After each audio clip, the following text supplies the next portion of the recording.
Hi, friends. Welcome back. I'm Gio, and I'm glad you're joining me in Bentley today. I appreciate it. Let's go back to the Mandalay Bay casino for yet another tale.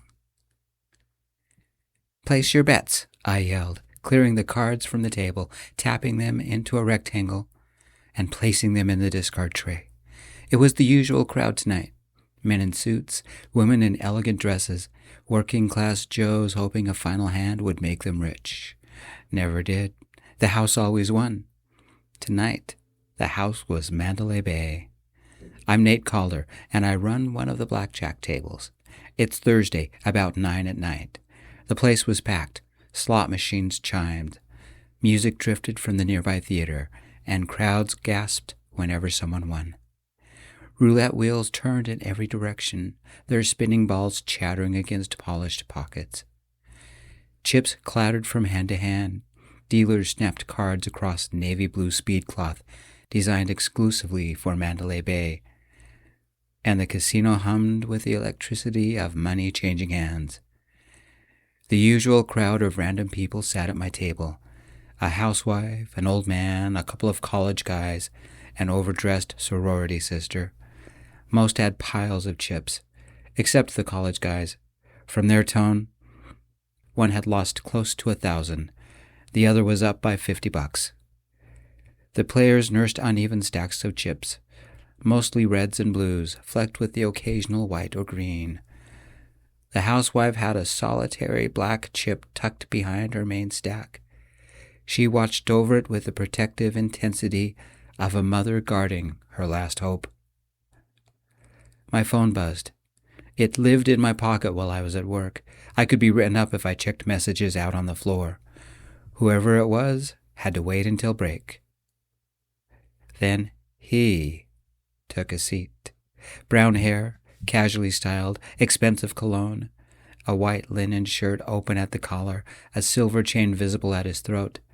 Nothing flashy, nothing that should have made him stand out. He stood out anyway.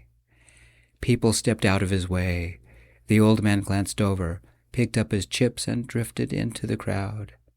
The man in the linen shirt sat in the seat the old man had left, placing a row of black chips in front of him. His eyes were blue, piercing, meeting mine for a moment. I couldn't look away. The housewife cleared her throat. I forced my eyes down to the card shoe, making sure the table was clean, and quickly said, "Ladies and gentlemen, place your bets." Chapter 2. We had been playing hands for 10 minutes when my friend Gregory Williams approached. "Break time." He used to work at the Bernini. Then he got married to his husband Oliver and transferred here. Better money. I've seen pictures of his wedding. They held it at his aunt and uncle's place, a huge stone house lost in the mountains of Colorado. Gregory eyed my table, eyes resting on the man in linen. "Is that? No way. Are you Julius Baker?" The name was unfamiliar to me. The man nodded. "Greg, don't stare," I whispered. He grinned at me. "That's Julius Baker." "Who? Bakewell Confections?" Greg took the shoe from me. You know, chocolate cloud cakes, golden swirls, the original honey buns, even Bakewell tart bars. They stock 'em in the gift shop, and every corner Gas and Go has them. They used to be English, but now they reach even Australia. "You know my name," Julius replied, smiling politely. His accent was English and sexy. "It would be rude if you didn't introduce yourselves." I took a second look at the man on the corner of the table. His English accent, the citrus scent of his cologne, the tailored cut of his shirt as it hugged his body. I was in a straight relationship, but something about this man intrigued me. I slowly inhaled. Goosebumps formed on my arms. I stared. His sapphire blue eyes pulled my heart close. "I'm Gregory," my friend said. "Ladies and gentlemen, I'll be taking over for Nate. Time for him to take 15. Disappointment surged through my gut. Talk about bad timing. Why did I want to stay? I took one last glance at the Englishman before I ducked out, heading to the employee lounge. Plain white walls, utilitarian chairs, matching couches, pictures of Mandalay Bay. Time to check my phone. 7 missed calls, 14 missed texts, and my shift was only half over. They were all from the same number, Rami Talbot, my girlfriend. I called her. You know I can't call during work. What's so urgent? I missed you. Her voice was too loud, not quite shouting, but enough for me to turn the volume down. I remembered our first date. We'd bought shakes at Mildred's diner and talked half the night. She'd been fun back then. What had happened? Rami, what did you do now? She paused. It's not really a big deal. I shouldn't have worried you with it. Tell me, or I'm hanging up. It's your car? Rami. My girlfriend spoke fast, as if she didn't get the words out fast, I might not forgive her. I ran out of gas and I don't have any cash. You called me for this. Can you Venmo me $50? Filling the tank only costs $30. Please, she whined, her voice growing warm and soft. You're the best, and I love you. If I wasn't stranded, I wouldn't ask you. So please, I'm desperate. A glass clinked through the phone. I turned the volume to maximum and listened close. Some song by Fiona Vale played in the background. Some woman spoke. The only word I could make out was, lobster? Do you want me to hitchhike and leave your car? Everyone will think you're a bad boyfriend. You're paying me back this time. I promise. We both knew that was a lie, but what else could I do? I ended the call and sent the money. Chapter 3. I returned to my table. Julius was still there. 3 new players had taken the remaining seats. I waited for the current hand to finish, then took the shoe from Greg. Place your bets, ladies and gentlemen. Chips clicked against the felt. Most wagered green chips. One man played a single white chip. Julius slid 2 black chips into the betting circle. I dealt 2 cards to each player and 1 face-up card to myself. Dealer shows a jack. The first player hit and busted. The second stood on 18. The third made 19. Julius looked at his cards. 7 and 4. 11 total. Hit. I slid him a 2. 13. He studied the cards for several seconds, pursing his lips. His voice was calm, but his glance lingered on me a moment too long. Hit. A 6. 19. I'll stay. Once every player had finished, I revealed my hole card. 9. Dealer shows 19, I announced. The 2 players with 18 and 19 watched closely.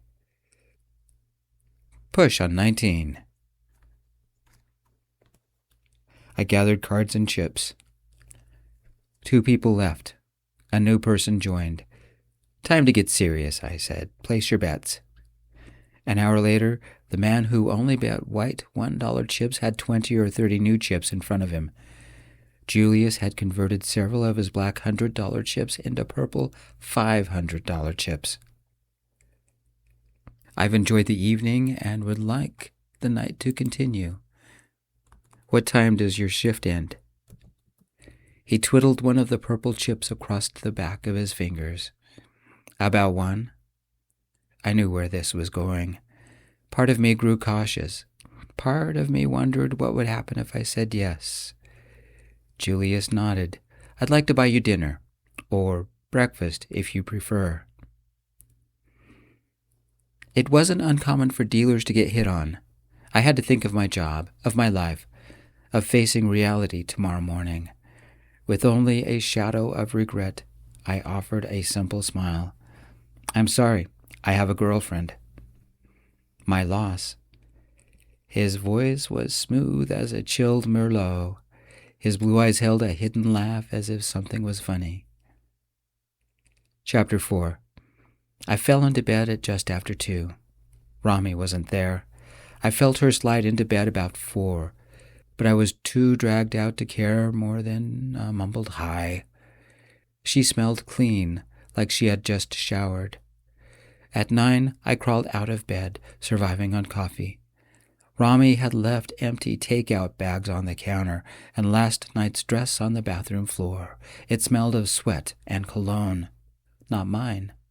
The thought should have bothered me, but not until later. For now, it was just a data point. Rami slid out of bed about 11, hair looking like a rat's nest and breath smelling like last week's pastrami sandwich. She took one look at the clock and swore. "Party too hard last night?" I asked. She rubbed her temples and took my cup of coffee, draining it dry in one long gulp. The smell of her dress erupted in my memory, so I asked, "Who were you with?" Her eyes flicked to mine, momentarily flashing guilt. "Just the girls, Bree, Amber, Chloe." "Where did you go?" Her eyes darted away and she handed the empty mug back. "Various bars, no place special." "Did you fill the tank?" Her eyes widened slightly, then narrowed. "Why the 3rd degree?" I filled my mug with coffee and added a little creamer. "I sent you money for gas. You forgot to fill the tank, didn't you?" I could see the calculation in her eyes. After a pause, she finally said, "I'm going to be late for work." 15 minutes later, she was dressed and out the door. She took my car keys. Without asking. Again. On a supposedly empty tank.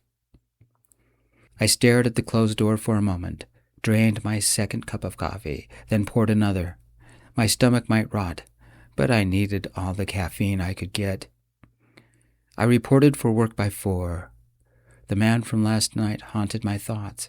A stack of black chips, a smooth, controlled voice, a British accent, not cocky, but more subdued, like Princess Diana. The air of dignity. The billionaire, Julius Baker.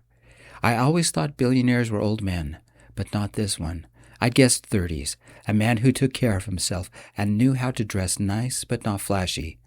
A man who carried himself like doubt was a foreign language he didn't speak. And he had asked me out. A billionaire had actually asked me out to dinner. I'd never see him again. About 9 that night, I was manning the blackjack table when the crowd parted. Julius, this time in a cream button-down and hair dressed more casually than yesterday, sat at my table. His stack of black chips appeared, and with a cool smile he said, "Good evening, Nate. Shall we continue our conversation?" His blue eyes held mine for a heartbeat too long. Some part of me, deep in my gut, responded. I smiled before I could stop myself. I gripped the card shoe to give my hands something to do. "Place your bets." Chapter 5. Though I dealt cards to everyone at the table, sometimes it felt like Julius was the only player. British flirting is subtle, subdued. It came naturally, like when he lost 2 black chips. His hand had been a queen, a 4, and he busted with the second queen. "Not your night?" I asked. His blue eyes smiled at me. "I've never been lucky with the ladies." "Maybe you'll do better with kings?" "I've certainly found one more interesting than the queens," he replied in a voice as smooth as Merlot.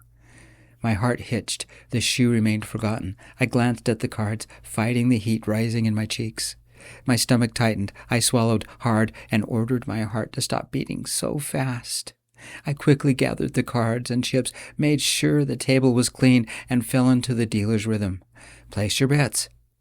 My mouth was suddenly dry, and the words fell out like wads of cotton. Julius slid 2 more black chips forward, his smile edging past his defenses. He knew what he was doing to me, and enjoyed it.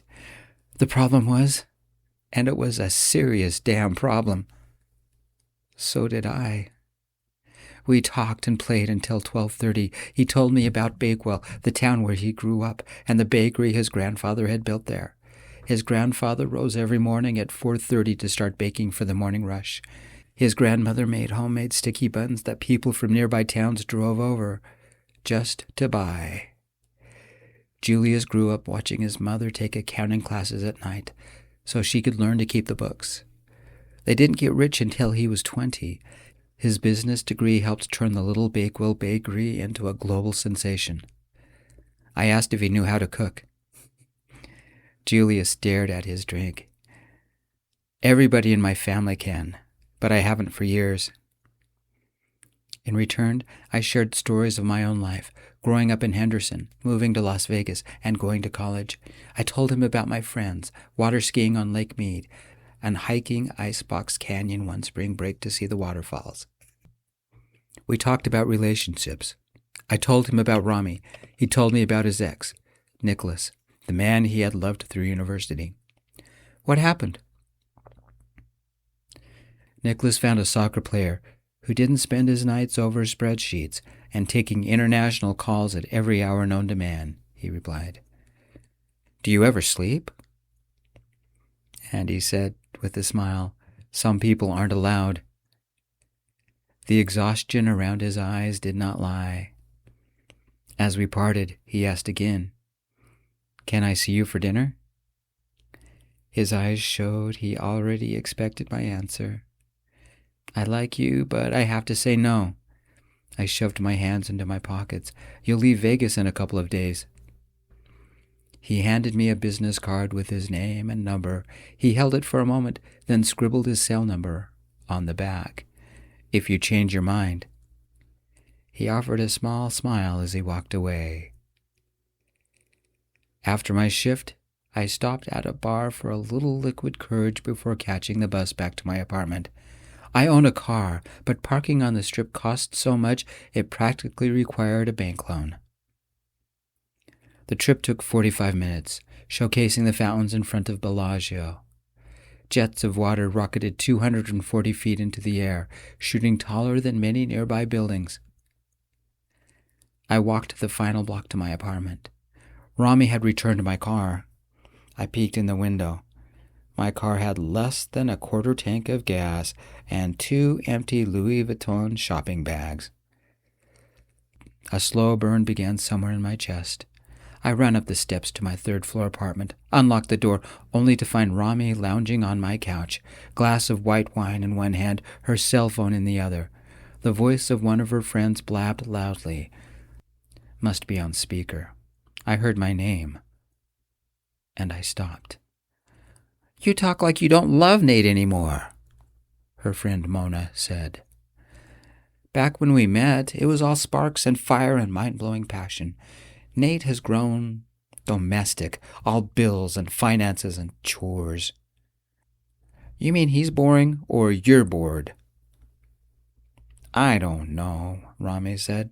I still kind of love him. It's just not the same. I made a point of setting my keys loudly on the counter. I'm home. She flashed a smile. I bought takeout from Gordon's Gourmet Burgers because I was still hungry. I ate all the fries, but there's a burger for you in the fridge. I was too tired to play diplomat, so I dove in. Hang up, I ordered. Explain why you lied. Get over yourself. Rami rolled her eyes, but replied into the phone. No, Mona, Nate just got home, and he has his angry face on. I didn't like the lobster, too salty. Is he in a mood again? God, girl, you are a saint. I would have left him by now. Why didn't you get gas? I sent the money, I asked. I'm talking to Mona. Don't interrupt. Dealing with Rami was getting old. When had I fallen out of love? Months ago? Did I have any feelings left? The scary part was that I wasn't sure. I looked at her laughing into her phone and felt tired more than angry. I needed some way to get her attention. I'm not proud of this, but I'm not ashamed to admit it. I walked into our 2nd bedroom, her storage because she owned too many clothes to keep in the bedroom, and opened the closet. A new Gucci bag rested on the shelf. It still had tags on it. Guess I know where gas money went. Would it bounce if I tossed it out the balcony? Maybe it would thud. I chuckled. As satisfying as that would be, I didn't need a lawsuit. I grabbed it and a bunch of clothes on hangers. She didn't even notice me walking back into the living room, nor did she notice me grabbing the box of trash bags from under the sink. The first armload of clothes dove in, along with a Gucci bag and some shoes. I walked the first bag to the front door and set it outside in the hall. One down. Rami still spoke at impossible speeds, and now she opened a bottle of opaline white nail polish and began painting her toes. She was in her own selfish world. I grabbed a second armful of her clothes and a pair of stiletto heels and tossed them into a bag. It joined the first on the other side of the door. God, that felt good. Rami still didn't look up. On the third trip, I grabbed every last bit of clothing in the closet, including hangers and another handbag, a Louis Vuitton, I think, and stuffed the bag until it almost ripped. I set it by the other two. Rami noticed. "What are you doing?" "Minimalist house cleaning," I said, keeping my face straight. The fourth bag, I grabbed all her crap from the bathroom counter. It reeked of her perfume and toothpaste. The bag rattled as I carried it to the door. Rami looked up at the noise. "Keep it down. I'm on a call." "I'll be a little quieter," I said. "Do you have anything in the wash?" "Nate, how long have we been living together? Don't you pay attention? They're too delicate. I send them out. Duh, you know that." "Just checking." She painted her last two toenails and spread wads of toilet paper between each toe to let them dry, and then turned back to her phone. "No, Nate's being an idiot again. God, do men even notice anything? Did you get the tickets?" "My boyfriend is just as lame as yours," Mona said. "What do men and toddlers have in common?" "They can't dress themselves." "Ha! No, they touch things that don't belong to them and then act confused when you get mad." Rami laughed. "My stuff is my stuff, and their stuff is my stuff too." I went into the bedroom we shared and emptied out the drawers. It took 2 garbage bags. I double-checked under the counter, under the bed, the top shelf in every closet, and filled a third bag with her shoes. I set all 3 next to the others. Total 7 bags. "Where are you finding all this trash? You only have 5 pairs of pants and 10 shirts." The voice from the phone chimed in. "OMG, Nate is so style-challenged. Why do you even date him?" "Don't you know it?" Rami said. "But his pay is pretty good. You wouldn't believe all the junk he's throwing out." "It's crept in," I replied, "little by little." Why bother answering? Rami had already tuned me out. I know, right? He must have seen a TED Talk. Men are so simple. "And oblivious," her best friend Mona added. I went into the kitchen. Her espresso machine, the fancy mandolin she never used, the specialty cinnamon oat milk she prefers and only one store in Vegas carries. Her groceries in the fridge and the cupboards, which I bought. I took the 8th bag out, then went back for the espresso machine. She looked up as she saw it. "What are you doing with it?" I almost smirked, but I kept my voice completely innocent. "I saw a TED Talk about organizing. Go ahead and keep talking to your bestie. I'll explain later." I set the machine by the bags in the hall. I placed her coat in a bag and added other miscellaneous from the coat closet and set them outside. Last, I took down the picture of us at Disneyland and set it with the 10 bags, espresso machine, and her yoga mat. I double-checked the dryer just to be sure. To top it all off, I found her keys in the bowl by the door and removed her apartment key and her mail key. I placed my spare keys in my pocket. Just in time. Just to be a nice guy, I carried everything to the first floor. Espresso machine, all 10 bags, and the other crap. Wouldn't want Rami to strain herself. When I entered the apartment, I heard a simple phrase that told me I did the right thing. "I'd love to go clubbing tonight. Nate can't go. He just got home from work and has to work tomorrow. We'll have more fun without him. Pick me up in half an hour. Nate's car doesn't have any gas." Chapter 7. "Where's my espresso machine?" Rami said when she finally closed the call. I leaned against the counter, thumbs in my pocket, downstairs, by the mailboxes. Rami jumped up. "What's it doing down there?" "We're done. Get out." Rami blinked. Then she laughed. "You can't kick me out. I'm going to get ready and we'll talk about this when I get back." "Where are you going at 2 a.m? I asked. Rami marched to the bedroom and yelled, "Where's my stuff?" "Downstairs, with the espresso machine. I was oblivious, remember? So I figured I'd better clean everything out before I missed something." "You can't do this." "I did. Well, you were on the phone. Everything you owned. Guess you need to start paying attention." "You damned monster. People will steal my things. Do you know how valuable those are?" I smirked. "You better rescue them then." She pulled her robe tight, took one last sip of wine, and dashed out the door, wads of toilet paper still stuck between her toes. I sighed. Rami had left her phone on the coffee table. I latched the chain and waited. 5 minutes later, the sound of the elevator dinged. Rami exited, and by the sound of it, she was hauling garbage bags. She pounded on my door.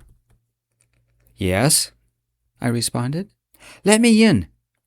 "Use your key." "I left them inside." I picked up her keys, opened the door slightly, and handed her the keys and the phone. Before she could move, I closed the door, engaging the deadbolt. "You can't do this to me. I'm your girlfriend." "Was, like I said, minimalist house cleaning. I got rid of the things that don't have any purpose in my life." She pounded for 10 minutes until Mrs. Chambers yelled, "Knock it off or I'm calling the police."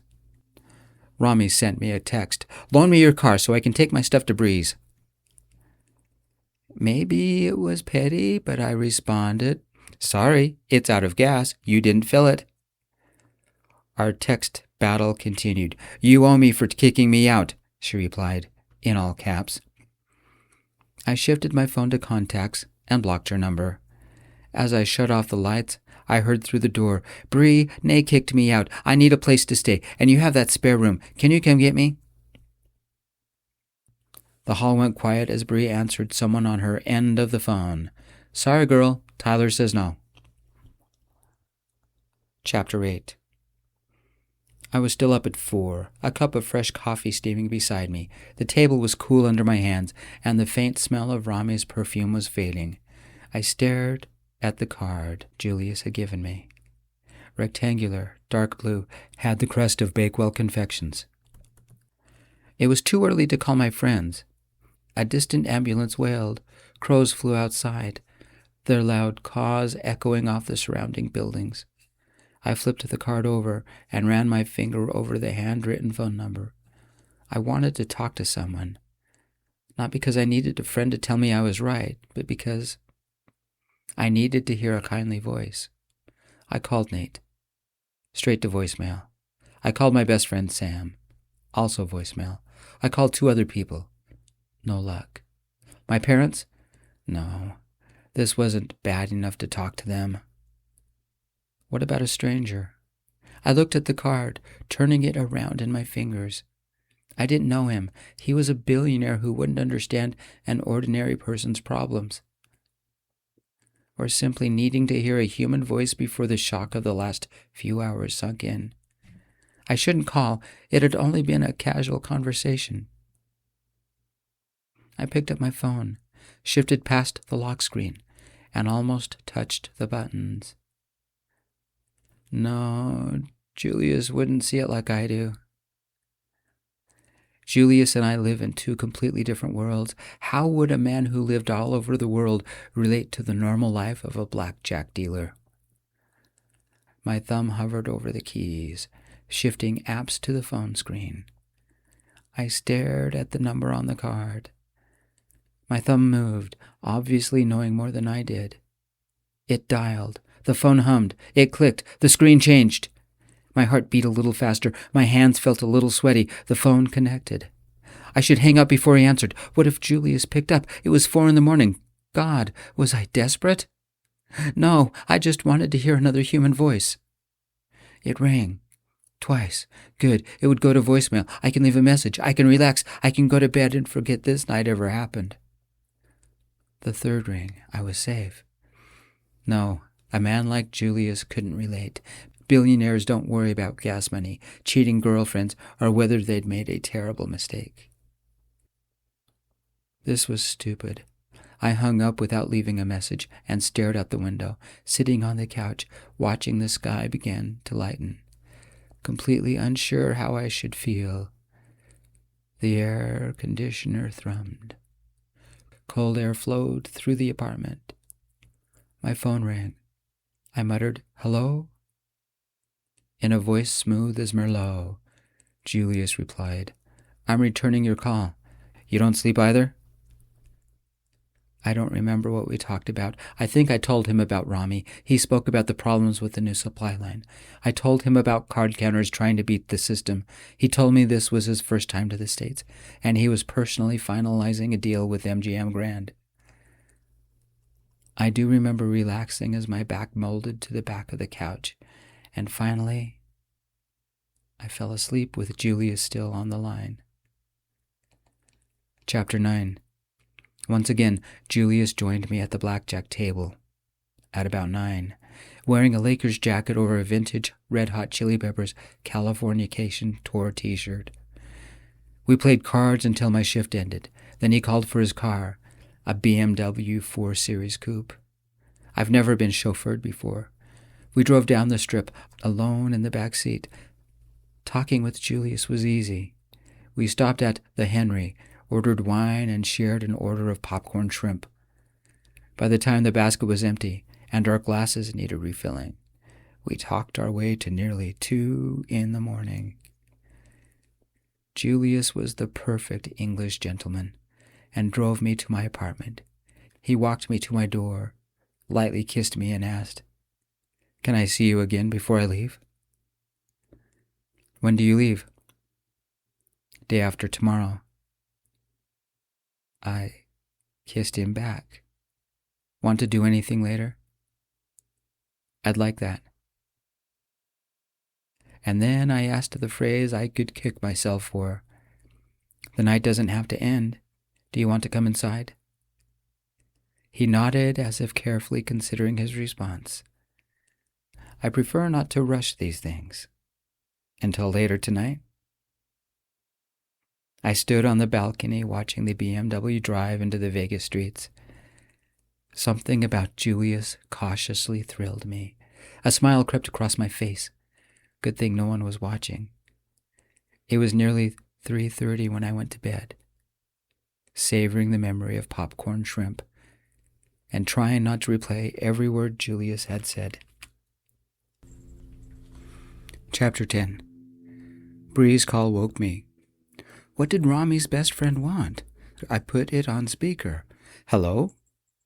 How are you handling things?" An odd question. "Much better since I kicked Rami out, and you can tell her I said that." A small pause, then Bree's voice softened. "She's not handling things well." "Did she find a place?" "Back with her parents. They're mad." "At me?" I asked. "At her. Yelled because that's the 3rd time in a row she's been dumped. That's not why I'm calling." "Why then?" A man's voice in the background, the tone stern, softly said, "Tell him about Brandon. The witch can be psycho." Bree's voice trembled. "Tyler, my boyfriend, knew the ex before you. She got revenge for being dumped." A small knot of fear formed in my stomach. My throat tightened and I had to force the words out. "How? Keep my car?" "Maybe. Just be careful, hon. Rami got so mad she tried to get him fired." "Did it work?" "No." I could hear Bree smile through the phone. His boss laughed about psycho girlfriends. Chapter 11. I called in sick to work because I had a feeling Julius would call. Okay, I hoped he would call. I never gave him the chance. At 8:30, right before the Good Morning Las Vegas morning show, I called Julius, but it went straight to voicemail. Right, He was finalizing the deal with MGM Grand. "I was thinking," I said, making everything up on the spot, "what if I took you out? Maybe we could go for a ride on the high roller. That's the Vegas version of London Eye. I'll pick you up about 5. I took the night off." Oh, God, I was rambling. "Good luck with your meeting." I then hang up and realized what I had just said. High roller? Oh my God, panic time. There I go, thinking with my mouth and not my brain. First, I called for reservations. Second, I double-checked my bank account. A billionaire in my car? I became a demon with a vacuum, spit-polished the dashboard, and ran it through a car wash. Twice. It glowed. I spent the next 2 hours going through my entire wardrobe. I didn't own much, but I tried every combination, threw a couple of things in the washer, and ironed my final selection. A sky blue silk button-down, charcoal gray slacks, and black loafers.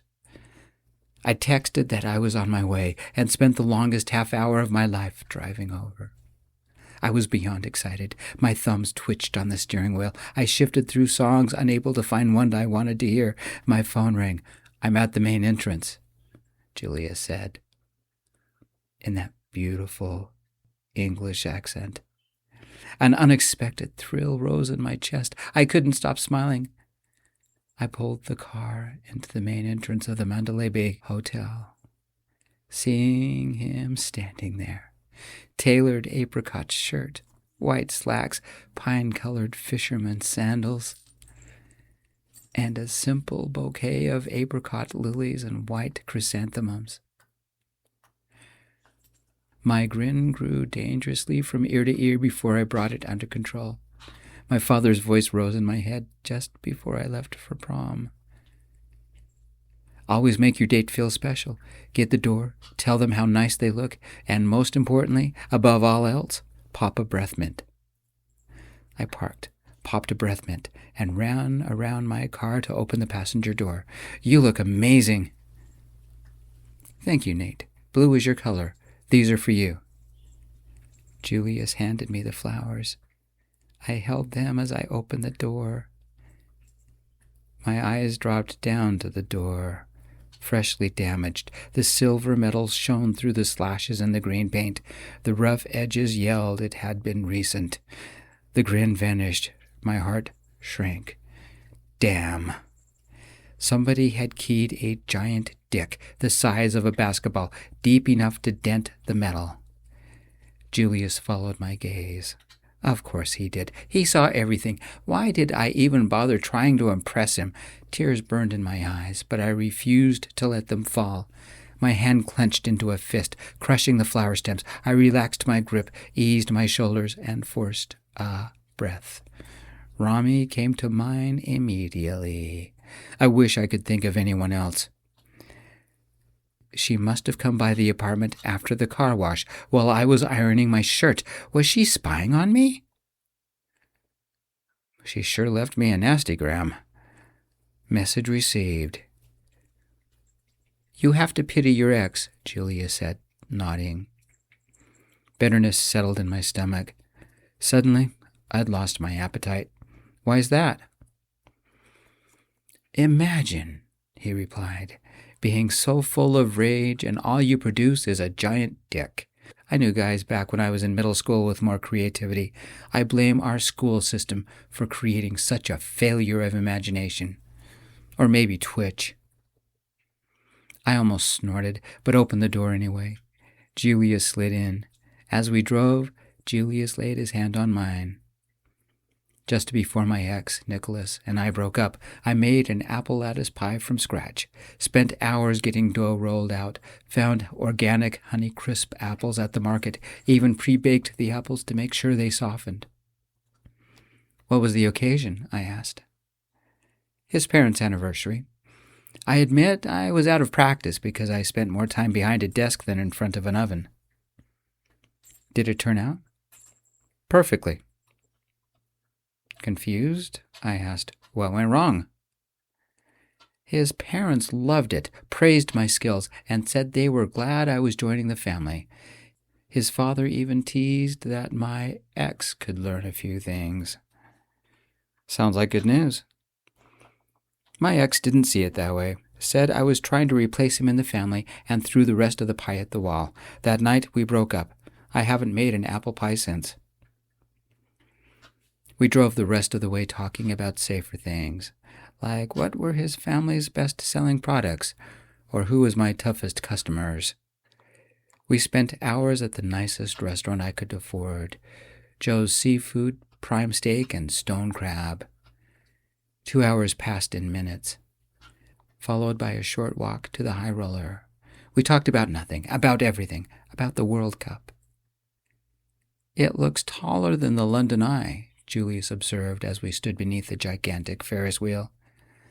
By more than 100 feet, I said. Julius looked at me, the plaza lights reflecting in those beautiful blue eyes. I looked away before I could say something embarrassing, or drool. God, I'm a geek. The ride lasts 30 minutes, and it's different from most Ferris wheels. Instead of swinging gondolas like you'd find on an amusement park ride, you travel in cabins. Julius nodded, his eyes fixed on me. The cabins are like little rooms. There are benches along the walls, but you can walk around as much as you want. It's like standing inside a giant glass observation room, and the views of Vegas? I smiled. They're incredible. I paid, and we boarded our cabin. 10 other people were with us. On weekends, in addition to the regular seats, cabins have small bars and bartenders. We each took a glass of champagne and wandered to the window overlooking the strips. Neon stretched as far as I can see. The people shrunk to ants, and I pointed. That's the Bellagio, and the water show is just starting. Water shot up more than 200 feet in controlled rhythmic sprays. Lights glowed under the water, and the world narrowed to the two of us. Julius shifted his phone to music and played Feels Like I'm Falling in Love by Coldplay. I drew into his warmth, forgetting he was one of the richest men on the planet, forgetting he ran a global empire, forgetting that we had only just met, forgetting that I ran a blackjack table thousands of miles away from his home. I leaned in close. He placed an arm on my shoulders and pulled me closer. Peace filled my heart and soul. My shoulders released the stress I'd lived. I breathed, enjoying his cologne. You look happy, he said, his lips only inches from my hair. I am. The impulse hit me, sudden, sharp, mischievous. My abdomen clenched, tightened. My throat was suddenly dry. His lips were so close. I kissed him, warm, passionate. The time vanished. All that mattered was the press of his lips on mine, the tickle of his breath. He tasted of champagne. His shoulders, like mine, also eased, but his hand caught mine, fingers splaying through mine. We stared into each other's eyes, mine becoming lost in the sapphire blue. We faced the window again, Vegas stretching to infinity. I've never seen so many lights, he murmured, his voice catching. From up here, Las Vegas looked less like a city and more like a constellation someone had spilled across the earth. Chapter 12. We had stopped to get ice cream when my phone rang. Not texted, but rang. The number was a Vegas area code, but I didn't recognize it. I didn't answer. Then it called again. Julius got out his phone, a really nice Android phone, and searched the number. Turns out it was an easily searchable number. It belonged to a public institution. The University Medical Center Emergency Room. Something cold chilled my heart. I flexed my fingers, stretching out my hand. I texted my parents. Mom responded immediately, saying they were fine. Nate said that he and Oliver were fine, too. A minute later, the hospital called a third time. I picked up on the third ring. Nate, thank God. I placed it on speaker and set it between the two of us. Mona, I said, You're on speaker with me and my date. What happened?" A female voice in the background said, "Date?" And then a siren faintly shouted through the connection. And then a woman with a accent faintly asked, "Do you have his insurance information?" And then Mona's voice took over, crying, louder, "There's been an accident. Rami is in the emergency room." "Why the hell are you calling me and not her parents?" I asked. "She could die and you don't care." Mona paused, and the siren noise faded. A second later, it was back. "They're demanding payment right now, and I don't have it. If you ever loved her, you'll Venmo me $5,000. I looked at Julius. He shook his head. "In England, they treat first and sort payment out when people aren't dying. I think you need to speak with a nurse." "It's similar here. By law, hospitals have to treat first, ask for money later." I spoke directly into the phone. "Let me talk to a nurse." The call went silent, like someone was covering the microphone kind of silent. Mona spoke, her voice edging into hysteria. "This is an emergency room. They are all busy." "Mona," I said, forcing my tone neutral, "what's really going on?" "I told you there's been an accident. Rami is in the emergency room, and we need money to pay the hospital." I took a deep breath to steady myself. "Do you want me to call her parents, or will you?" Mona didn't even hesitate. "I tried. They're not picking up. Send the money. The doctor wants to talk to us." I almost smirked. "Let me talk to the doctor, then." "Gotta go." The call ended. Julius took a bite of his ice cream. "You know she's lying. Or at least not telling the full story." I picked up my number and scrolled through my contacts. Let's see what we can see. I texted Bree. No response. I called Rami's parents. They picked up on the third ring. "Nate, I was hoping you'd call. We need to apologize for our daughter. Don't know what's gotten into her, but we didn't raise her to be like this. Maybe the breakup will wake her up." "Thanks," I replied. "Have you heard anything about Rami being in an accident? We just got a call from Mona. She's at the ER at the University Medical Center, but she didn't have any details. Said the hospital wanted money before they treated." "That is odd," her mom said. "Thanks for letting me know. You said University Medical Center? Was there a number?" I checked my caller ID and read it to her.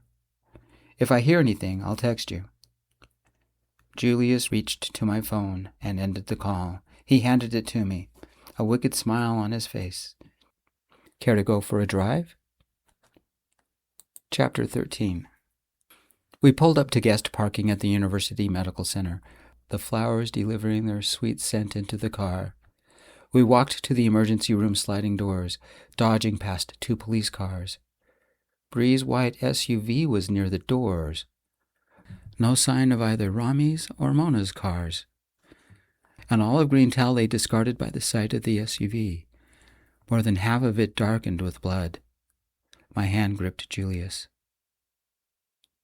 "There was a real emergency," Julius said. His tone filled my stomach with dread. "But why demand the money?" I asked. "Maybe your ex doesn't have insurance?" "She gets it through her job." We entered the hospital. The ER waiting room had 2 tables, several couches, and multiple chairs. About half were full.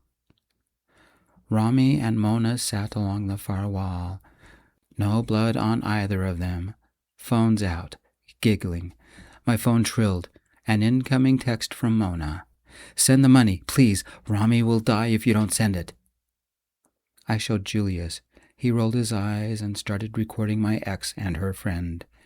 I replied with the simple, "Funds are in process. Maybe half an hour before delivery. Have them begin surgery." My text arrived. Rami and Mona read the phone together and immediately started giggling. A new text arrived on my phone. "Thanks, you're a lifesaver." Julius and I leaned against the wall, waiting. After a few minutes, The door into the actual emergency room opened. Bree exited, blood staining half her pale yellow blouse and tear streaks on her cheeks. She wasn't alone. She supported her boyfriend, Tyler. I had never seen anyone as pale as Tyler. He carried the remains of his blood-stained T-shirt in a bag and wore pale blue scrubs. A white bandage stretched from wrist to upper arm. Rami and Mona never noticed. Bree saw me and Julius the moment they walked into the room. I didn't give her time to respond. What happened? Tyler tried to smile. I was trying to hang a heavy mirror. Rami shrieked at something on her phone. I dropped the mirror. And 47 stitches later, here we are. Bree helped him to a seat. Nate, I appreciate you coming, but what are you doing here? How did you even find out about it? I barely even called Tyler's parents. This is Julius, I quickly added. We were on a date at the High Rollers, Julius said. It's my last night in Vegas. Mona called, I continued. Said Rami was in the ER and needed $5,000 before they would begin treatment. Tyler gave a half-hearted snort. That's stupid. They have my insurance, and copays won't be billed until later. She appears to have made a miraculous recovery, Julius replied, his mouth quirking with sarcasm. Tyler attempted to smile, but sat back, exhaustion and pain draining the life from his body. Bree winced. Sorry about this, Nate, Julius, but we need to pick up a prescription on the way home, and I want to put Tyler to bed. Maybe we can catch up next weekend? No problem, I replied. Next time I'm in town, Julius said. We can try Guy Fieri's place. My treat. Bree nodded and then turned to me. I know you broke up, but I'm mad at Rami. What happened to Tyler is her fault. Can you see she gets home before I scrape her makeup off with my fingernails? The outer door slid open. Rami's parents entered. Her mom's eyes widened with concern, but her dad's eyes narrowed. He saw me, saw Bree. Face softened when he saw Tyler. And his arm. Then became granite when he saw his daughter giggling on the other side of the room. I think her right's here, I smirked. I seriously enjoyed the expression on her face when she looked up and saw her parents stomping toward her. Epilogue. We stood before the doors to Mandalay Bay, a car waiting to take Julius to the airport. We stood close. These last few days have been the best I've had in years, Julius said. Even last night at the ER? I asked. His sapphire blue eyes met mine. It felt like we were a team, and I liked that. But you weren't in charge of Bakewell Confections. It's not the same, Julius replied, his tone growing dark. I'm always the boss, never a coworker, never treated as an equal. There's an unspoken wall that separates me from everyone else. I didn't build it, but it's still there.